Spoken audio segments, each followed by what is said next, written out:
Good evening and welcome to The ReidOut. We have a lot to get to in the next hour. I'll talk to Colorado Attorney General Phil Weiser, one of 23 attorneys general suing the Trump administration over its executive order attempting to ban birthright citizenship. Plus, there was this remarkable scene at a national prayer service in Washington today. I ask you to have mercy upon the people in our country who are scared now. There are gay, lesbian, and transgender children in Democratic, Republican, and independent families, some who fear for their lives. That is the Episcopal Bishop of Washington urging Donald Trump to do something that isn't natural for him. Show mercy. But we begin tonight with the completion of the coup. Just over 4 years ago, Donald Trump, in a last-ditch effort to try to stay in power after losing the 2020 election, unleashed an army of his MAGA supporters on the U.S. Capitol. We all watched live and in horror as the violence ensued that day. More than 140 police officers were injured, and several Trump supporters died during the attack. While Trump's coup attempt failed that day, he never stopped attacking the courts, the integrity of the vote, and the rule of law, insisting that he stood above them all. Well, yesterday, in the same place in the Capitol where his supporters tried to overturn our democracy, Donald Trump celebrated his triumph in completing the coup 4 years later, and once again was sworn in as president. It was just a bizarre day from start to finish, frankly, with this remarkable scene from Elon Musk, where he made a very suggestive hand gesture. And I just want to say thank you for making it happen. Thank you.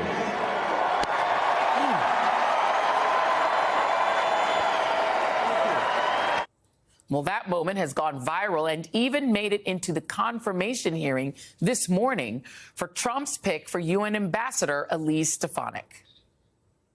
What do you think of Elon Musk, perhaps the president's most visible advisor, doing 2 Heil Hitler salutes last night at the president's televised rally? No, Elon Musk did not do those salutes. I was not at the rally, but I can tell you I've been at many rallies with Elon Musk, who loves to cheer when President Trump says we need to send, our U.S. space program to Mars. Elon Musk is a visionary. That was about Mars. Trump's first day in office ended with a final step in the coup. He pardoned nearly all of the more than 1,500 insurrectionists charged in connection with the attack that he called for. 14 others had their sentences commuted, most of whom were convicted of seditious conspiracy. And that long list of pardons is not just people who were charged with trespassing or nonviolent crimes like this guy, Kevin Seafried, who you may remember for carrying a Confederate flag into the Capitol, something that didn't even happen during the Civil War. He was sentenced to 3 years and was the first rioter to interact with U.S. Capitol Police Officer Eugene Goodman, who heroically led the mob away from the Senate chamber. Also on the pardon list were some of the most violent insurrectionists, including the nearly 200 people charged with attacking police officers that day with flagpoles, tasers, batons, wooden planks, anything they could get their hands on. There's Jack Whitten, who received a nearly 5-year sentence for assaulting police officers using a metal crutch, for kicking an officer on the ground, and for dragging an officer into the mob. You have Peter Schwartz, who was serving a 14-year sentence for engaging in a series of assaults on police officers, including repeatedly using pepper spray on them and joining in on the mob that crushed out Officer Daniel Hodges in a Capitol doorway. And there is David Dempsey, who was serving 20 years for assault on law enforcement with a deadly or dangerous weapon. In his case, he was using a flagpole and police shield against the police. The get-out-of-jail-free cards also extended to those from extremist militia groups who helped plan the attack. Enrique Tarrio, the former leader of the Proud Boys, who was serving a 22-year prison sentence for seditious conspiracy, pardoned. Elmer Stewart Rhodes, the leader of the Oath Keepers, who was serving 18 years on the same charge, had his sentence commuted. No harm, no foul, right? Of course, I'm sure that these now pardoned insurrectionists are showing contrition for their actions, right? Oh, no. Mm-mm. You may remember Jacob Chansley, a.k.a. the QAnon shaman. His response to receiving a pardon and no longer being a felon was, quote, "I'm going to buy me some mother effing guns." Feel safer yet? And what about those police officers who were on the receiving end of the attacks by the very people who Trump has called patriots and hostages? He's been promising these presidential pardons for those that committed crimes on January 6th in participation with the attack on the Capitol ever since day one. And so the American people own this decision. You chose this. You elected this man as president. And now you are responsible for these pardons. These individuals and many more like them have been emboldened. Donald Trump announced to America a new era of government lawlessness, and that if you commit crimes on his behalf, you will not face accountability. Michael Fanone spent the morning at a courthouse seeking protective orders against those who assaulted him. Former Sergeant Aquilino Gonell, who was nearly crushed to death at the hands of the mob, shared a screenshot of the numerous victim notifications he received from the Justice Department of all those who attacked him who had been released. Look, Trump has long been clear that he was going to pardon his MAGA insurrectionists. But even among Republicans, few believe that the man who claimed to be all about law and order and the best friend to law enforcement would go so far as to release those who so violently attacked the police. That included Republican leaders who are now silent, including Trump's new non-Mike Pence vice president, who claimed that this wouldn't happen. Do you believe that someone who assaulted a law enforcement officer on January 6th deserves a pardon? No, I think what the president said and Vice President-elect J.D. Vance has said is that peaceful protesters should be pardoned, but violent criminals should not. That's a simple determination. If you committed violence on that day, obviously you shouldn't be pardoned. Of course, if somebody was beating up a police officer at January 6th, he's not going to do that. Joining me now is former Capitol Police Officer Harry Dunn, who was assaulted by the now pardoned violent mob that stormed the Capitol on January 6th. Also joining me, former Congressman David Jolly and former U.S. Attorney Joyce Vance, MSNBC legal analyst and professor at the University of Alabama School of Law. Harry Dunn, what do you make of the promises that Donald Trump would not pardon, according to his supporters on Capitol Hill, including his now vice president, and the fact that he did exactly that, pardoned some of the most violent insurrectionists from that day? So thanks for having me on.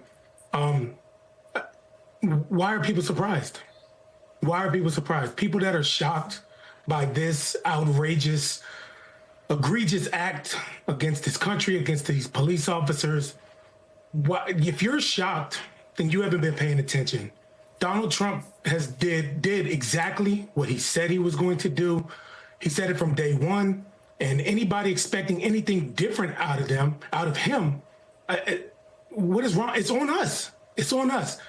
For 4 years, me and the other officers who testified before Congress, we haven't had our hands out. We haven't asked for anything except accountability. And it's gone. It's gone. Like, they were able to say easily that the foot soldiers had been arrested, and yeah, that was great. And I was like, yo, get everybody, even Donald Trump. That was my goal. That was my plea. That didn't happen. And now the foot soldiers aren't even responsible anymore.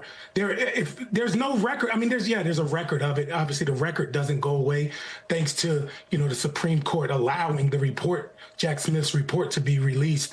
But even that was in jeopardy. But why is anybody surprised, man? Like, you just haven't been paying attention. Donald Trump did exactly what he said he was going to do. And anybody that expect different, then that's on you. Yeah.